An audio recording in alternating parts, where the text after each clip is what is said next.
Le cinéma est un art, mais c'est avant tout une œuvre collective.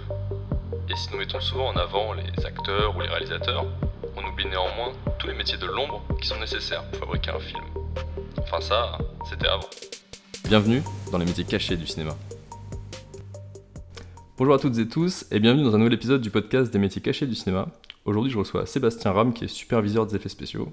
Bonjour Sébastien, merci d'avoir accepté ma demande d'interview. Bonjour. Est-ce que tu peux te présenter pour que les auditeurs sachent qui se cache derrière cette voix ? Eh bien, Sébastien Ram, oui. Superviseur des effets visuels, maintenant on dit, mais bon. Parce qu'on confond souvent effets spéciaux, tournage et effets visuels, donc numériques. Qu'est-ce que je peux dire ? J'imagine que c'est une de tes questions, mais j'ai pas fait d'école. Donc j'ai fait une fac de cinéma. C'est dans les questions. Mais c'est ma seule formation, donc rien à voir avec les effets spéciaux, les effets visuels, tiens, je me trompe aussi. Et voilà, mais par contre, fan de cinéma depuis très longtemps. Et du coup, la première question pour rentrer un peu plus dans le vif du sujet, en effet, c'est est-ce que tu peux nous vulgariser ton métier ? Alors, vulgariser mon métier. Donc le superviseur des effets visuels, c'est un pur métier. Parce qu'on a, je dis ça parce que, étant amoureux du cinéma, vraiment, c'est un poste qui te permet, alors pas sur tous les projets, mais et de plus en plus maintenant, qui te permet d'être là presque à l'écriture. Des fois même, j'ai eu la chance de commencer à travailler sur une série où le scénario n'était même pas écrit, il y avait à peine les arches, mais j'ai la chance de pouvoir commencer à discuter sur des idées, donc voilà, donc de l'écriture on va dire, jusqu'à l'étalonnage, à la sortie qui est la dernière étape, une des dernières étapes de la fabrication d'un film ou d'une série, parce que maintenant c'est mélange, enfin on fait les deux généralement. Oui, en plus il y a de plus en plus de séries aujourd'hui, avec Netflix et... Exactement, ouais. C'est clair. Et donc voilà, on accompagne le film, donc au niveau des effets visuels, à l'élaboration, à la mise en place du tournage, jusqu'à la fabrication des effets. Ok, très bien, merci. Selon les films pour lesquels tu as travaillé, j'ai vu que tu as été crédité avec des nominations différentes, comme compositeur numérique, digital artist ou lead compositor. Quelles sont les différences entre ces différents métiers ? Tu parlais d'évolution, c'est un peu ça. Moi j'ai commencé à faire, même avant ça se disait pas, mais on pouvait dire que sur Astérix, le premier, j'étais roto-artiste. Ça se disait pas à l'époque, mais donc à faire que du détourage. Après j'ai été compositeur, on appelle ça compositeur, donc moi je suis du côté 2D on va dire, donc c'est plutôt on assemble les images entre elles. En tant que graphiste, j'assemblais les images entre elles pour faire simple, les fonds verts, même intégrer des éléments 3D éventuellement, mais pas du tout du côté 3D qui est encore un autre, vraiment une autre spécialisation dans laquelle il y a plein de spécialistes. Ok.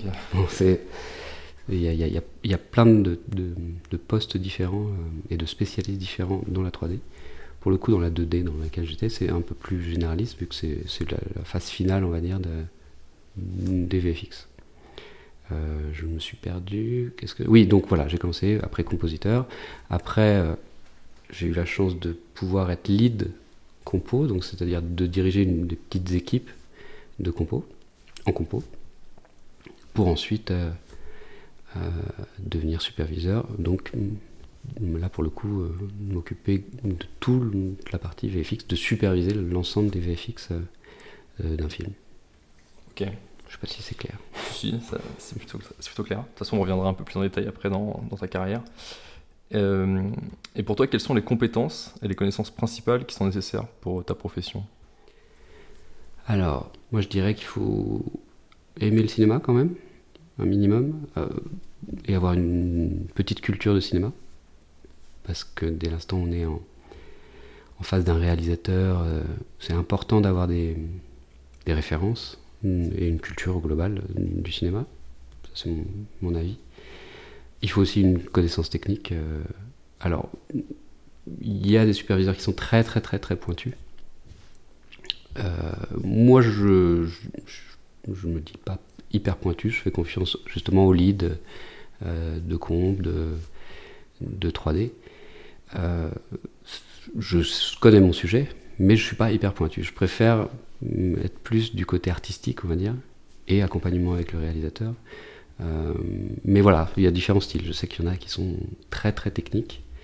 Moi, je suis plus à l'aise face à un réalisateur de parler de cinéma avant de parler d'effets spéciaux. Ok, c'est plus sur la réflexion sur comment tu vas intégrer l'effet spécial que créer l'effet spécial en lui-même, en fait. Alors, non, vraiment, quand je discute avec un réalisateur, j'essaye de comprendre qu'est-ce qu'il veut raconter par rapport aux effets. En fait, ça ne le regarde pas comment... Alors, s'il me pose des questions, je lui dirai.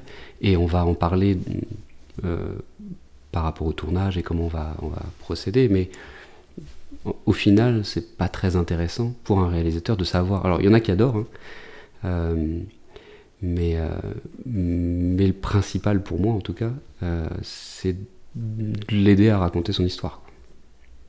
Ce qui me plaît dans ce métier, c'est les projets où je suis proche du réel, parce que c'est, encore une fois, je reviens à l'amour du cinéma, on va dire.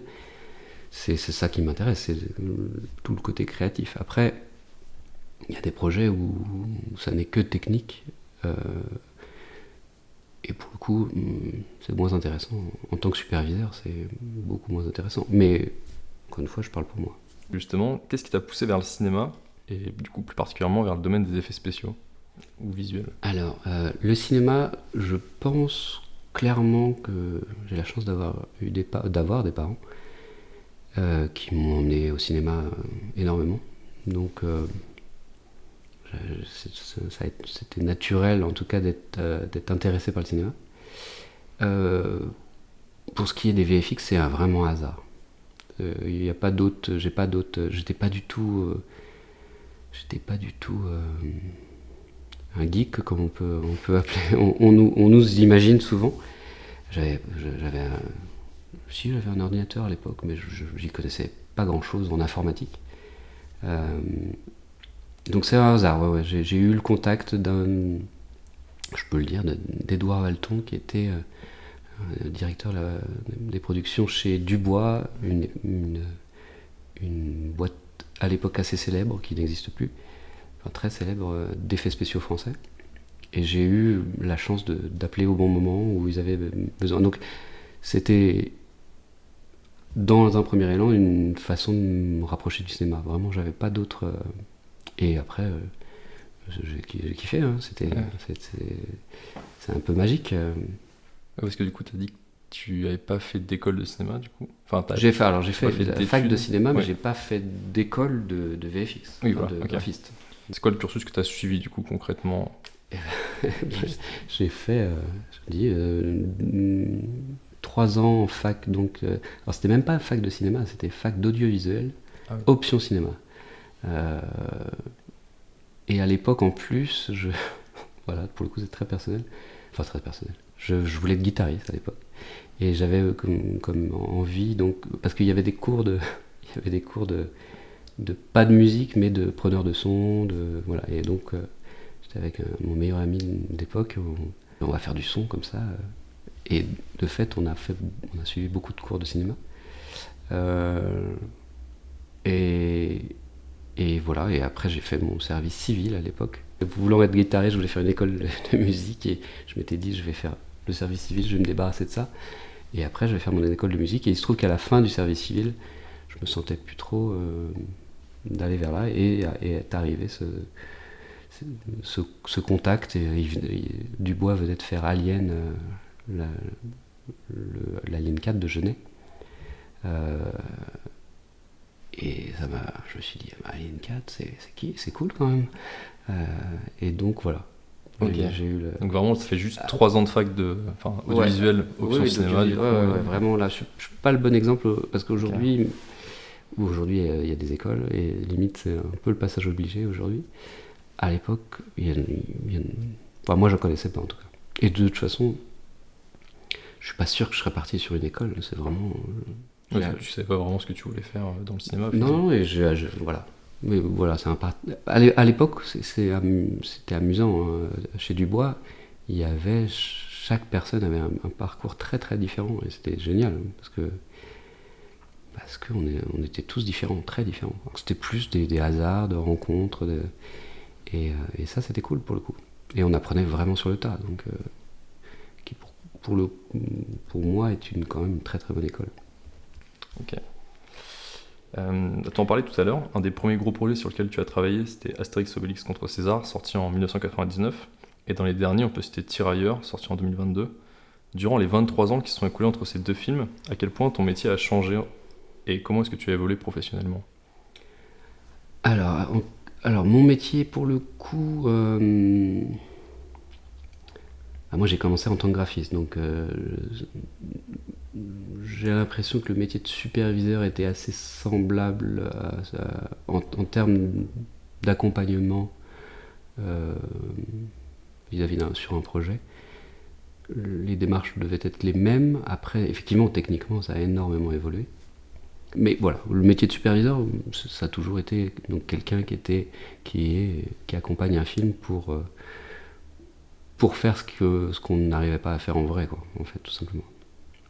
Alors voilà, globalement, ça n'a pas évolué, mais dans le détail, effectivement, on peut faire aujourd'hui beaucoup plus de choses qu'il y a. Voilà, oui, je dirais pas le nombre d'années, mais. Ouais, mais c'est une bonne transition justement parce que en 23 ans, le matériel il a évolué de façon phénoménale, même encore, on voit que le matériel dans le cinéma, les ordinateurs, ils sont beaucoup plus présents, puissants, moins chers. Et du coup, est-ce que ça rend le coût des effets spéciaux plus abordable pour les petites productions par exemple ?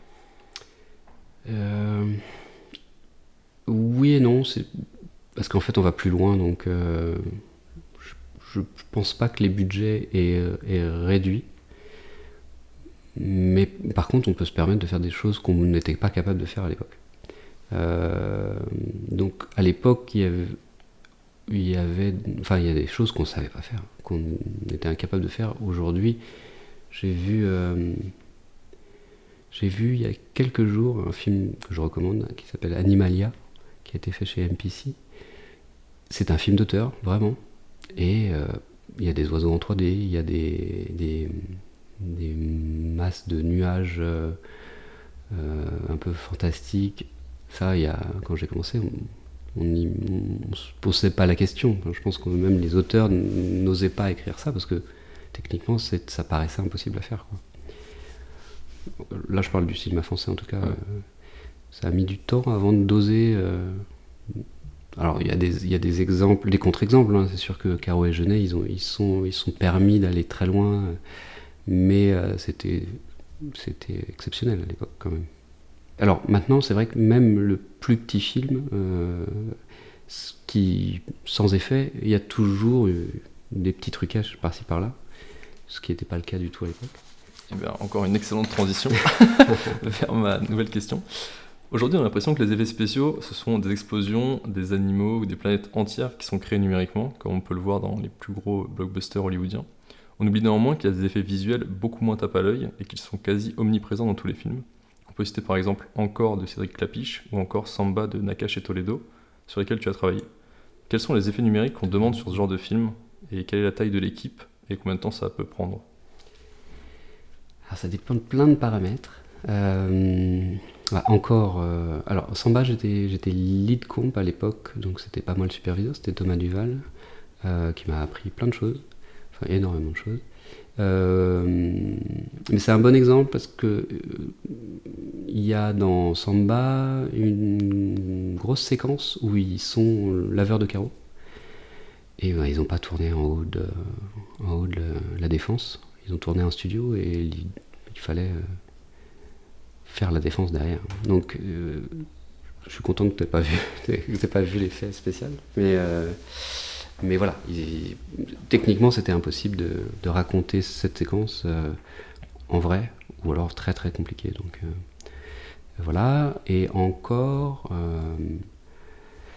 Encore, c'était des petites choses effectivement, mais là, alors à part des incrustes télé, parce que c'est sûr que sur un film, mettre du contenu dans une télé, c'est compliqué.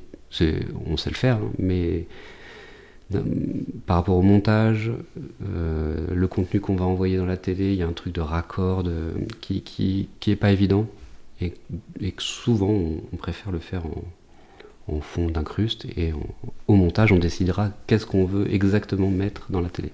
Donc ça mais on a eu aussi encore les décors de l'opéra qui ont été faits en partie en déco, et on les a aidés en fait à prolonger le décor. Donc pour la Bayadère, le début de la Bayadère, pour ceux qui l'ont vu, c'est au début. C'est un début à la fin. Oui, c'est au début, où c'est une sorte de palais en fait. Et c'est vrai que pour la déco, c'était compliqué de construire des décors de 10 mètres. Donc ils ont fait un super taf, hein. Ils ont fait 5 mètres, et nous on a rajouté le dernier étage, on va dire. C'est une des choses qui est passionnante dans mon métier, c'est qu'on a la chance on a travaillé très proche de Marie Cheminade, la chef déco. Et donc on a fait de la déco quelque part. On était au service de la déco, ça c'est génial. On peut être au service des SFX, donc des effets de plateau, pour les augmenter. C'est-à-dire quoi, SFX du coup? SFX, spécial effet spécial, mais pour le coup, effet spécial plateau. Et c'est pour ça qu'on dit VFX, Visual Effect.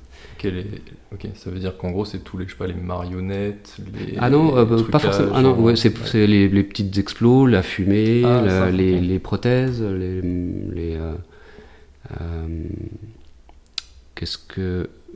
pareil, je vais te donner un exemple, mais j'adore travailler avec Olivier Afonso, qui travaille chez Atelier 69, et on a fait le Fumer fait tousser avec Quentin Dupieux, de Quentin Dupieux. Il y a par exemple une bouche qui parle, et la bouche c'est les SFX, et nous on arrive et on l'intègre, on la fait parler en VFX. Donc il y a une complémentarité qui est hyper intéressante. Des fois on aide le maquillage, des fois on aide la pyrotechnie, donc des grosses explos. Des fois on aide les cascades aussi. Donc c'est vraiment, encore une fois, je le répète, pour un amoureux du cinéma, c'est génial parce qu'on approche et on aide, entre guillemets, plein de métiers différents du cinéma, et ça c'est assez cool, quoi. Et du coup, c'est quoi justement les effets numériques qui sont le plus présents ou qu'on demande le plus en général sur les films comme ça? Les incrustes écrans assez régulièrement, parce que maintenant en plus avec les téléphones beaucoup. Alors effectivement c'est pas ce qu'il y a de plus passionnant à faire, hein. Je vais pas te le cacher. Après il y a des décors, des extensions de décors, pareil, la déco elle peut pas, si on filme une rue et qu'il faut il faut des devantures particulières, la déco elle va pas s'occuper de la rue entière, elle va s'occuper des devantures proches. C'est vraiment un exemple, hein. Mais toutes celles qui sont au fond, qui vont être à peine vues, ils vont pas s'embêter, en plus ça va coûter beaucoup plus cher, voilà, ce genre de choses. Qu'est-ce que je peux te dire d'autre dans les projets que j'ai en ce moment? Après il y a des petits films où c'est même rajouter de la foule. Et du coup, est-ce que vous avez par exemple des bibliothèques, tu sais, comme les bibliothèques de son? Ouais, on rêverait d'avoir ça. Ça marche pas si bien parce que les techniques évoluant, en fait, alors il y en a, hein, mais il y a beaucoup d'éléments, si, quand même. Il y a des boîtes qui vendent des éléments de fumée, de tir, de pluie. Ça marche pas à tous les coups, mais oui, il y a des bibliothèques. Ça marche pas systématiquement, en fait, parce que c'est ce qui est bien. on filme jamais pareil, ou très rarement exactement pareil, des situations. Et souvent, les éléments qu'on peut utiliser sont plus génériques, et des fois, on a besoin d'avoir des... Mais bon, il n'y a pas un cas identique, quoi. Comme tout à l'heure, tu citais par exemple la défense, tu vois. Je me dis, peut-être, tu as des bibliothèques qui vont les quelques tours, alors, etc. De plus en plus maintenant, de plus en plus. Mais je suis pas sûr qu'on puisse acheter la défense en 3D, par exemple. Peut-être, hein, c'est possible. Je sais qu'il y a des stades. J'ai eu la chance de superviser les effets spéciaux d'Aline, le film de Valérie Lemercier. Et on avait acheté des modèles de stades pour les séquences où on la voit en tournée, on la voit devant.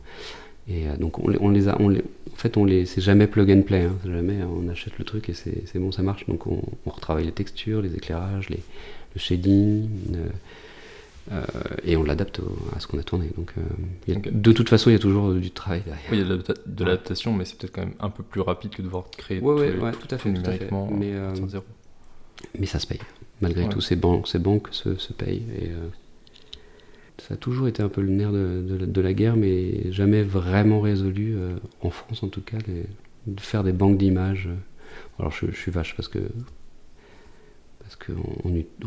arrive à réutiliser des choses, mais il y a toujours des cas spécifiques, quoi.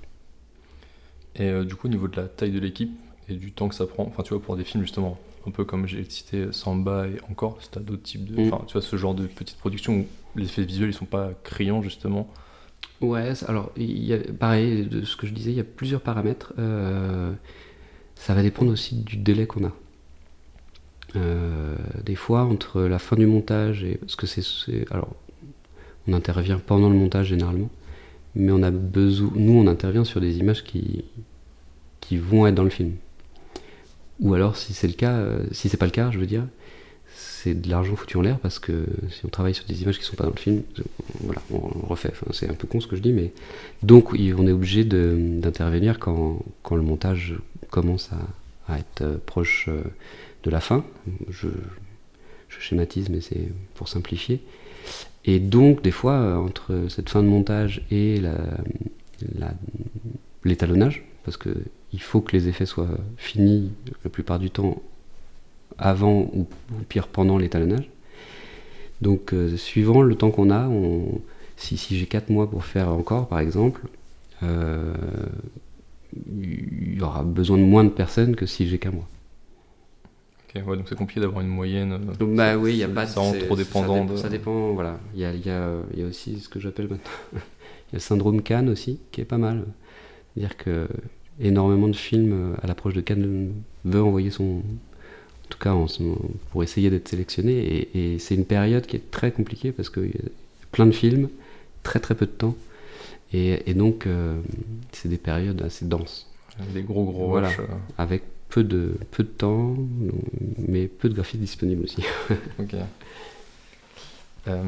Et à l'inverse de ces petites productions, du coup, j'ai vu que tu avais travaillé sur des plus grosses productions américaines, comme Ultimate Game ou Underworld 3. Est-ce que le travail est plus long et plus complexe, étant donné que en plus c'est des films qui demandent beaucoup d'effets spéciaux, enfin qui se voient, on voit qu'il y a beaucoup d'effets à l'écran. Est-ce qu'il y a plus de pression aussi de travailler sur un film qui est en grande partie constitué d'effets visuels ? Alors, il y a pas... Alors, sur les deux exemples, Underworld, il y a beaucoup de 3D, effectivement. Donc, qui dit 3D dit d'un coup beaucoup plus de personnes. Parce que comme je disais au tout début, il y a plein de spécialités dans la 3D. Donc plein de gens, donc plus de temps. Après, il y a plus d'argent, forcément. A priori, en tout cas. Donc c'est pareil, c'est suivant la taille le temps qu'on a en fabrication, on va mettre plus de gens. Mais forcément, c'est des plus grosses équipes. Ouais. Après, c'est pas forcément plus difficile. Enfin, c'est plus complexe techniquement, mais généralement, c'est pensé, c'est anticipé. Il y a une méthodologie qui se met en place assez carrée dans ces cas-là. Non, moi, en tant que superviseur, des fois, c'est beaucoup plus compliqué de faire des petits films qui demande énormément d'investissement, d'ajustement, que de faire des grosses machines, entre guillemets, où il y a plus de monde, il y a plus de temps, et donc on arrive à être plus flexible, plus efficace au final. En effet, finalement, plus il y a de monde et plus en fait, tu peux changer les postes. Exactement. Alors que c'était pas beaucoup. Voilà. Après, voilà, il y a le budget qui va avec aussi. Hein, mais c'est vrai qu'en tant que superviseur, des petits films, des fois, demandent énormément d'investissement de temps et c'est plus complexe à mettre en place des fois. Et peut-être qu'en plus, quand c'est un petit film, c'est peut-être un peu cliché, mais peut-être que le réalisateur il est aussi beaucoup plus. Non, c'est pas cliché. Il est beaucoup plus là, présent, alors que je pense que Underworld 3 Ultimate Game, bon, les réalisateurs ils sont peut-être un peu moins présents parce qu'ils savent qu'il y a beaucoup d'effets visuels et ça va être des gros trucs qui vont bien se voir de toute façon. Alors qu'à l'inverse, les effets visuels des petits films, c'est plutôt des choses qui vont pas se voir. Tu vois, comme tu parlais d'une envolée d'oiseaux, etc. Bon, le but c'est que ce soit discret, justement, qu'on ne sache pas que ce soit des effets visuels, donc il faut que ce soit très bien fait pour pas qu'on le voit.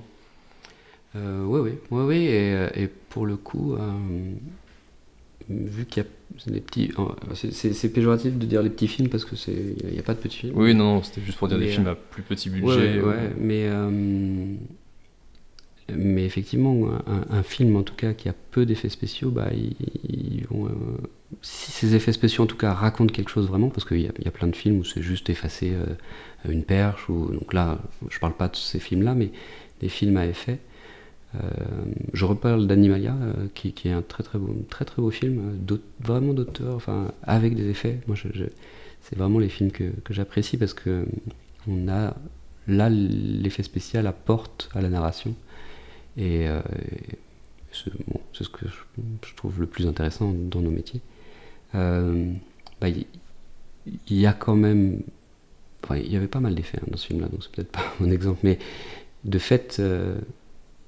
Chaque effet est très important, donc je pense qu'on y attache énormément. Le détail est très important,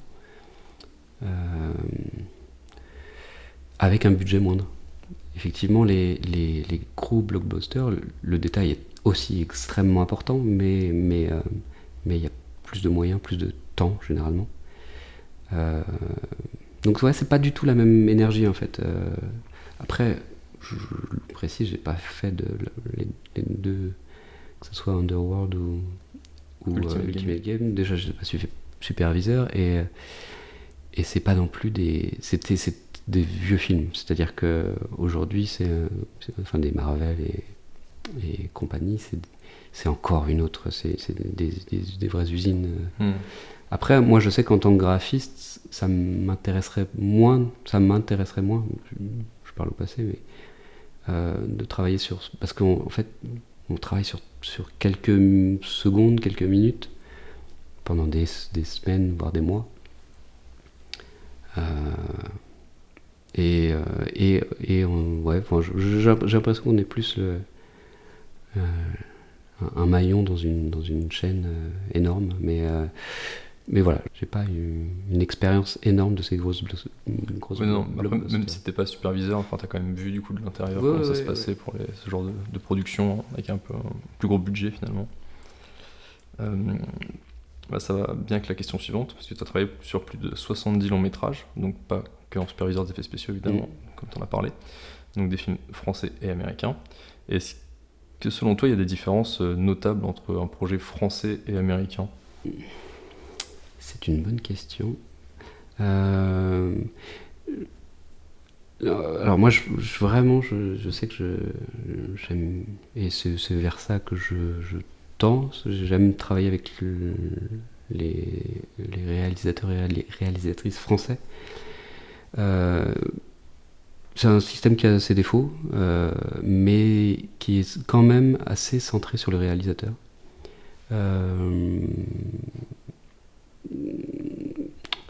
Les gros films américains, c'est beaucoup plus... On n'a pas forcément accès aux réalisateurs. Voilà, pour faire simple. Moi, j'aime travailler cette proximité. Le mode de fonctionnement est un peu différent, parce que c'est une usine face à un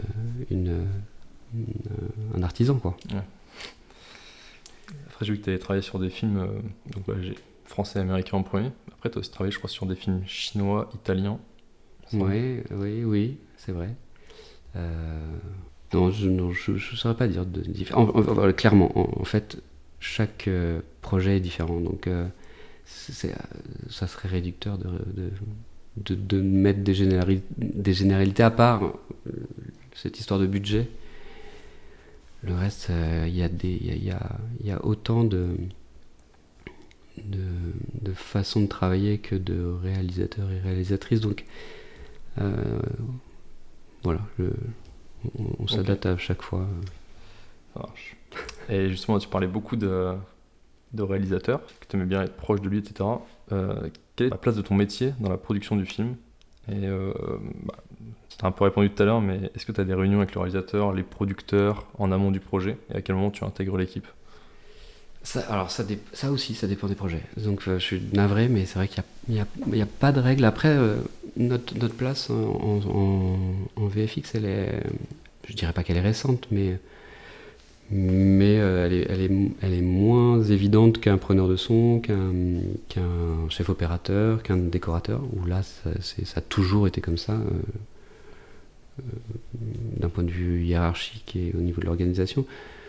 Nous, c'est vrai qu'on n'arrive pas sur tous les films forcément. Donc voilà, ça dépend des projets et ça dépend de comment il est organisé en termes de production. Comme je te disais, il y a des séries où on m'appelle avant l'écriture pour ne serait-ce que réfléchir et parler d'un type d'effet ou de ce qu'on veut raconter. Et des fois, on arrive un mois, voire moins, avant le tournage, ce qui est un peu tard pour moi. Donc malheureusement, j'ai pas de réponse. Le mieux, c'est d'arriver le plus tôt possible. Même si c'est quelques jours comme ça, quelques réunions, ça nous permet de nous imprégner du projet, d'essayer de comprendre la réalisatrice ou le réalisateur, parce que des fois, sur les séries, ils sont plusieurs, des fois, pour apporter des solutions qui vont dans le sens de leur travail.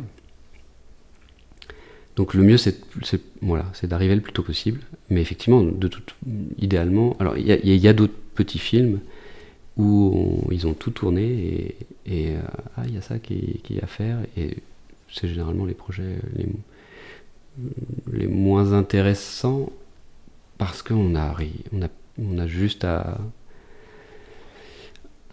constater ce qui a été fait. On l'aurait pas forcément fait comme ça. Et donc, bon, voilà.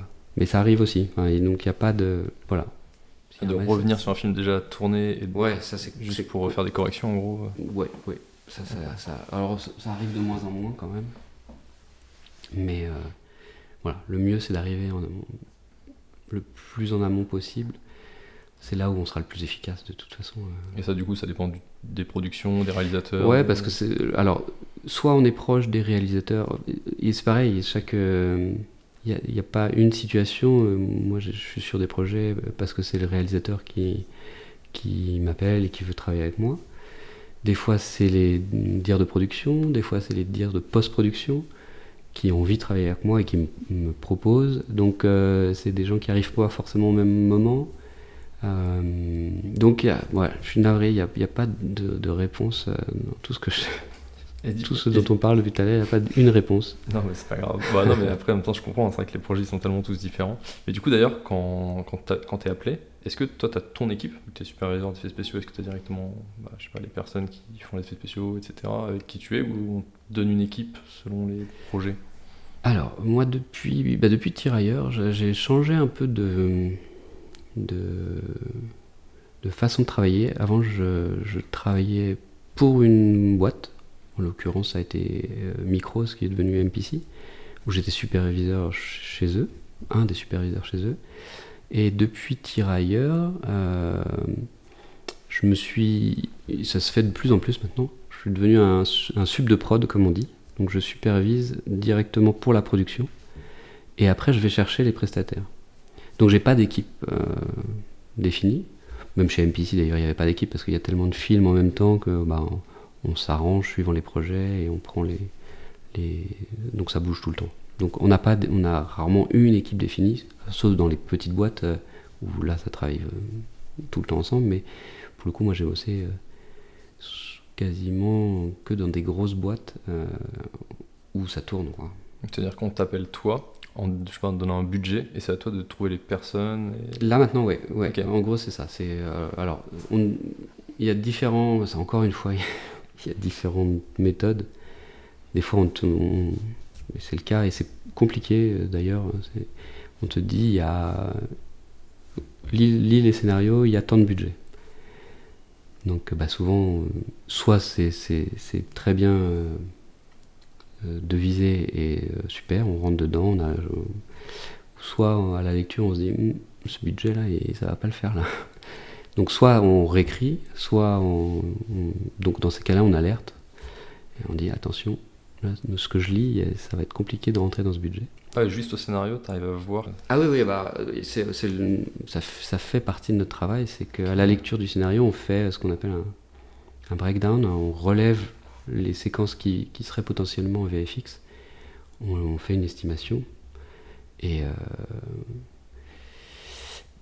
voilà, parce que de toute façon, une production, il faut qu'elle sache où elle va avant de tourner, vraiment. Donc, des fois, on rencontre le réal parce que c'est lui qui nous a appelés, donc on sait à peu près ce qu'on va faire en VFX. Des fois, on nous envoie le scénario et là, j'ai lu des scénarios sur plusieurs projets où j'ai pas rencontré les réals encore. Donc, c'est des suppositions. Après, on peut rencontrer la déco aussi, qui va nous donner des pistes, la mise en scène, qui va nous donner des pistes. Enfin, voilà. Encore une fois, il n'y a pas de règles. Donc, mais l'idée, voilà, c'est de prévoir, enfin, de deviser l'enveloppe dont on aurait besoin pour faire les effets spéciaux qui sont dans le scénario. Voilà. Mais c'est vrai que à force de travailler, en lisant un scénario, on a instinctivement une idée globale de ce que ça pourrait coûter. Okay. Sans faire de budget précis. Ouais, juste à la louche. Ouais, à la louche. C'est des grandes lignes, mais on se trompe pas forcément énormément. Ok. En même temps, c'est vrai que maintenant, avec l'Xpecta et sur tous les longs métrages sur lesquels tu as travaillé, tu commences à avoir un peu de background, quoi. Oui, ça aide. Est-ce que tu peux nous dire comment se passe une journée type pour toi ? Et est-ce que ça t'arrive d'aller sur un tournage ? Alors oui, ça m'arrive beaucoup d'aller sur les tournages, pour m'assurer que ce qu'on s'est dit qu'on allait faire en VFX, on pouvait bien le faire, mais souvent il y a des éléments aussi à faire, il y a plein de choses sur un tournage à faire en tant que superviseur. Il y a des photos à prendre, des cotes à prendre, des références, enfin il y a plein de choses, donc on va souvent en tournage. Une journée type, il n'y en a pas. J'étais sûr de cette réponse. Les journées de tournage, on fait le tournage. Après, là, en ce moment, je suis dans une phase où j'ai peu de tournage, mais j'ai plus en prépa. Donc, on lit les scénarios, on rencontre les différents postes pour ajuster, pour anticiper des choses, pour démarcher. Alors, pour le coup, maintenant que je suis côté prod, on va dire, pour démarcher des boîtes. Et il y a aussi, en parallèle, parce que généralement on travaille sur plusieurs projets en même temps, il y a aussi le suivi de post-production, donc de voir les plans qui sont faits, qui sont en train d'être fabriqués, et de les valider ou pas, de les modifier avant de les présenter aux réalisateurs ou aux réalisatrices, et voilà. Du coup, c'est toi qui as le final word sur les effets spéciaux ? Oh, c'est le réel. C'est le réel, ok. Mais c'est quand même toi qui vérifie avant de prendre oui, réel. Généralement, l'idée c'est qu'on soit un filtre, parce qu'on a l'expertise technique, on a suivi la construction du film, les intentions de la réalisatrice. Donc on va forcément filtrer avant d'embêter le réalisateur. On va filtrer si c'est à côté ou si on est dans la bonne direction, parce que c'est beaucoup de temps tout ça en fait, et on présente ce qu'on juge intéressant de montrer une fois que voilà, c'est nous qui jugeons ça. Ok. Et ça arrive souvent du coup que les réalisateurs ou réalisatrices ils te demandent à refaire ? Oui. Ah oui, voilà. notre filtre ne suffit pas toujours parce que ils découvrent les effets et pareil, ça dépend des réalisateurs. Il y en a qui sont, il y en a, on est tellement en adéquation que il y a très très peu d'ajustements.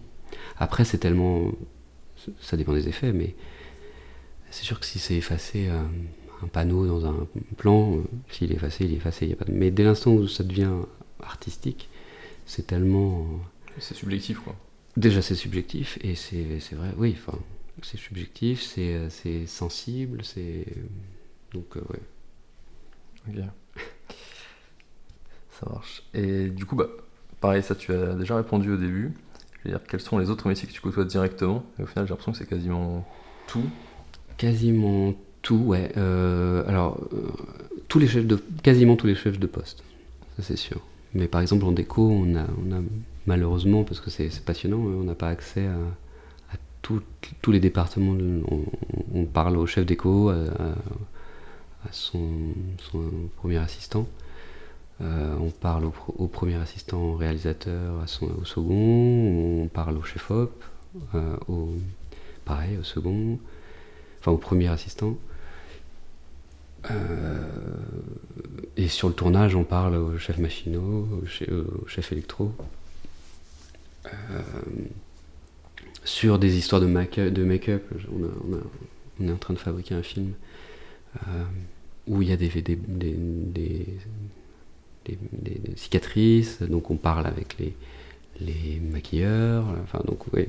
Non, mais c'est ce qui est génial dans notre métier. Et les métiers du son aussi, un peu, ou pas du tout? Alors, c'est une bonne question.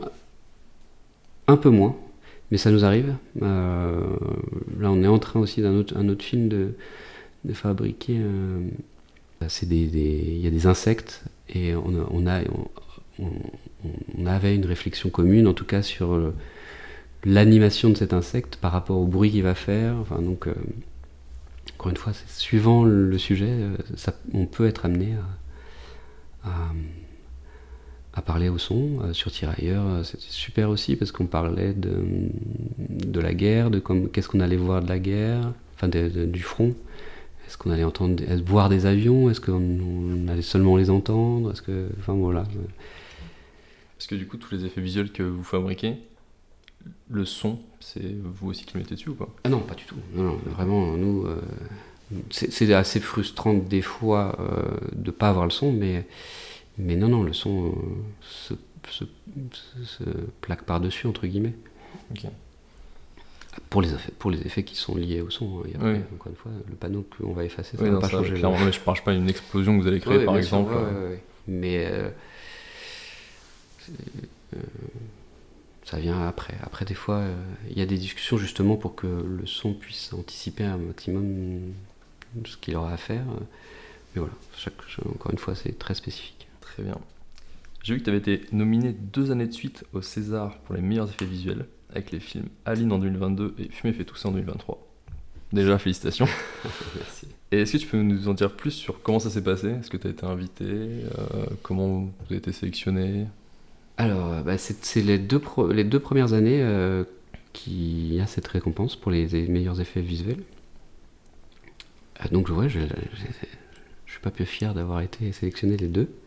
Bon, Fumer fait tousser, c'était un peu un hasard parce qu'il y avait quand même assez peu d'effets spéciaux, enfin d'effets visuels. Même moi, je me trompe. Mais c'est super, c'est marrant. Quand on est un fan de cinéma, quand petit on regardait les Césars et que là on est dans la cérémonie et qu'on fait partie de cette cérémonie, c'est assez génial. Ouais. Du coup, tu as pu y aller les 2 fois? Ouais. Okay. Mais c'est stressant. mais ouais, c'est chouette. Normalement, cette année, j'y serai pas et ça sera très bien. Déjà 2 ans d'affilée, c'est vraiment chouette. Ouais, après, on n'est pas non plus 50, quand même.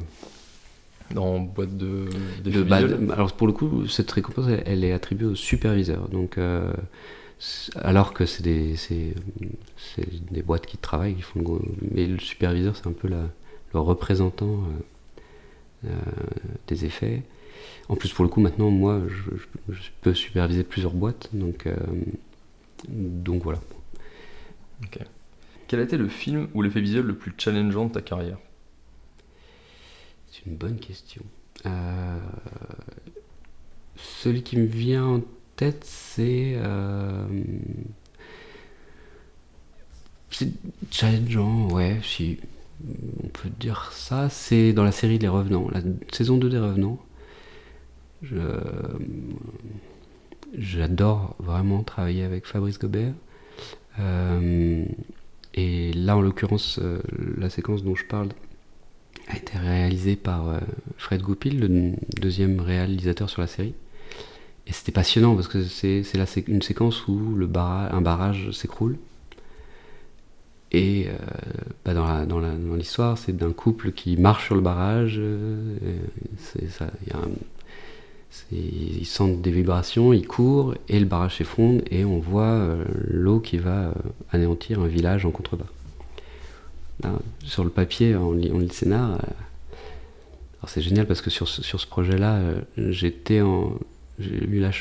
des moments assez privilégiés où on a fait une réunion avec les deux réals, le chef opérateur et moi.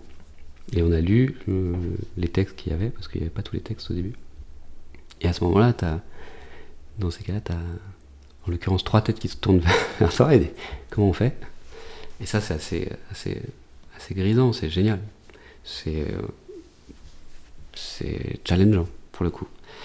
Et au final, cette séquence, on l'a tournée sur un parking. Okay. Donc c'est drôle. Quand on voit le making-of, c'est assez drôle. Et ouais, ce qui est génial, c'est qu'on a construit ensemble et le découpage et quelle technique on allait utiliser, ce qu'on pouvait se permettre, jusqu'où on pouvait aller. Enfin, ok, ça c'est plutôt du coup l'effet visuel le plus challengeant. Et t'as un film ou pas qui te vient à l'esprit, un film dans sa globalité, pas un seul effet spécial aurait été complexe ou quoi, mais vraiment le film entier avec tout ce qu'il a demandé, peut-être les retours avec le réal, etc. J'ai pas d'exemple. Enfin, il y en a. C'est tellement différent et il y a des films qui ont été difficiles, mais j'ai une anecdote. Alors c'est pas un film, mais c'est marrant parce que j'ai une anecdote où la première fois que j'ai discuté, j'étais graphiste à l'époque, la première fois que j'ai discuté avec un réalisateur d'un plan que je faisais, et on en a parlé pendant un quart d'heure. C'était un plan avec une découverte, on tournait vers la fenêtre et il y avait une lune. Et j'ai discuté pendant un quart d'heure avec ce réal sur qu'est-ce qu'on racontait à ce moment-là. Et ça a été... Je donne cet exemple parce que effectivement c'est un plan qui dure 10 secondes, enfin même pas 5 secondes. On en a parlé pendant un quart d'heure, je suis gentil, parce qu'il y a eu des digressions et tout ça, mais ça a été la première fois où vraiment tu te dis c'est passionnant, parce que sur 5 secondes, et c'est ce qui est génial aussi dans le cinéma, c'est qu'on peut parler pendant des heures d'un détail, et de qu'est-ce qu'à ce moment-là on veut raconter. Donc voilà, dans énormément de projets, il y a ces moments-là passionnants. Donc c'est difficile. Après, il y a des films, c'est des aventures. Les Revenants en fait partie. Aline, c'était une super aventure aussi, vraiment, avec un travail très proche avec Laurent Dayan, le chef opérateur, avec Valérie évidemment. Et donc ouais, c'est un peu comme chaque film est une aventure. Ok, c'est beau. Parmi tous tes projets, le ou lesquels tu as préféré, ou ceux qui t'ont le plus marqué, et pourquoi? C'est un peu ce que je t'ai dit. Il y en a plein, et il y a des films où j'ai eu une toute petite intervention, mais c'était génial. Mais sur cette intervention, donc c'est difficile de parler du film dans sa globalité. J'ai travaillé sur Jackie, en prépa et en tournage. J'ai pas suivi la fabrication, mais donc le film avec Nathalie Portman, et ça fait partie des projets. Voilà, on est sur le set avec Nathalie Portman, il y a un truc, je dis ouais, quand même. D'autant plus que je pense qu'un des films qui m'a donné envie de faire du cinéma, c'était Léon, donc Ok, ah oui, donc. il y a un truc, ouais, où tu te dis, ouais, je suis pas mécontent, enfin, il y a un truc, une satisfaction. Ouais, c'est marrant parce qu'en tant que fan de cinéma, comme tu l'es, comme je le suis aussi, en fait, t'as toujours ce côté où, c'est vrai, quand tu vois les acteurs, les grands acteurs, c'est que t'as vu quand tu étais plus jeune et tout, je pense que t'as toujours ce côté où Ouais.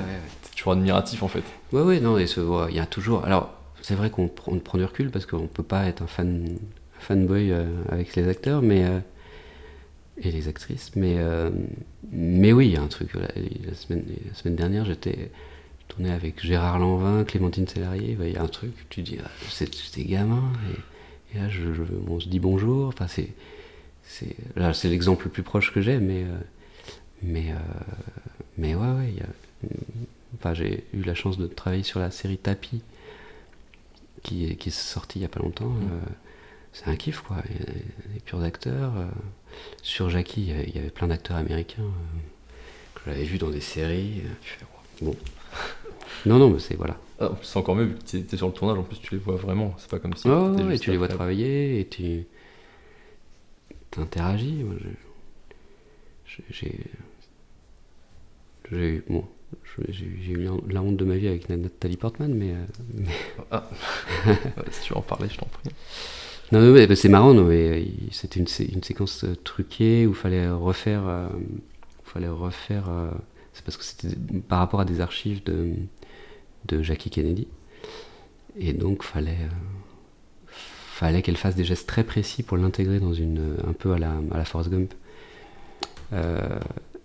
Et Pablo Larraín, le réal, me dit bah vas-y, dirige Nathalie. Et la pression aidant, j'ai commencé. En plus, c'était des mouvements très précis qu'elle devait faire, et la pression et je parle pas tous les jours anglais, donc ça m'arrive quand même régulièrement, mais donc j'ai baragouiné, et Nathalie Portman dit parle en français, ça va aller très bien. Donc là, on devient tout rouge, mais c'est marrant, voilà. Bon, c'est une anecdote qui. C'est pas mal, tu peux quand même dire j'ai dirigé Nathalie Portman. Ouais, très mal, mais. C'est quand même pas mal, parce que justement, la prochaine question c'était quel est le ou les meilleurs moments que tu as vécu grâce à ce travail. Je pense que ça peut en faire partie. En tout cas, c'est des anecdotes qui sont drôles, ouais. Mais voilà, ouais, c'est une en tout cas qui m'a marqué. Est-ce que si t'as d'autres moments comme ça qui t'ont marqué, ça, qui sont liés à ton travail justement? C'est pas lié à mon métier, mais j'en parlais ce midi avec des copains, d'avoir travaillé avec Valérie Lemercier sur Aline. Elle a donné, elle connaît évidemment plein de monde, et un jour j'étais en week-end et je reçois un coup de fil, et j'ai Michel Drucker qui m'appelle pour éventuellement travailler sur le spectacle qu'il faisait, où il avait besoin d'éventuellement des petits trucages. C'est des anecdotes qui sont indépendantes de mon métier, mais ça fait des... Voilà, je suis revenu en famille, je viens d'avoir Michel Drucker au téléphone. C'est très étrange, mais c'est vrai que c'est quelqu'un qui appelle facilement les gens quand il veut travailler avec eux. Donc mais voilà, c'est un métier qui fait de rencontrer des oui, c'est cool, c'est qu'elle a bien, c'est que ça a bien marché sur le tournage, et que du coup... Ouais, c'est super. Ok, très bien. Et du coup, la dernière question... C'est une anecdote pourrie. La dernière question, quel autre métier du cinéma penses-tu n'est pas assez mis en avant et qui pourrait faire l'objet d'un prochain épisode? J'ai tout de suite pensé à un métier qui est assez méconnu, et qui est directeur ou directrice de post-production. Et c'est vrai que c'est vraiment dans l'ombre, parce que c'est pas sur le tournage. Enfin, ils travaillent au tournage, mais oui, non, c'est pas des personnes qui sont mises en avant, c'est des personnes avec qui je travaille, et qui qui s'occupe du montage, de gérer tout le montage. Enfin, pas à faire le montage, mais à ce que ça se passe bien au niveau du montage, au niveau du son, de l'étalonnage, des effets spéciaux, des crédits musique. Donc, ils ont Oui, c'est un grand rôle, c'est vraiment à partir du moment où la fin du tournage est faite, c'est eux qui gèrent. Ouais. Et bon, ils interviennent même pendant le tournage par rapport au rush, à la réception des rushs et tout ça, à organiser tout ça en fait. Et c'est un métier assez méconnu, je pense. C'est un peu le chef d'orchestre de la post-production, de toute la post-production, qui est assez énorme. Très bien. Eh bien, merci beaucoup Sébastien. De rien. Merci beaucoup d'avoir écouté cet épisode des métiers cachés du cinéma. S'il vous a plu, n'hésitez pas à vous abonner, mettre une note et un avis sur votre plateforme d'écoute préférée, et je vous donne rendez-vous prochainement pour un nouvel épisode.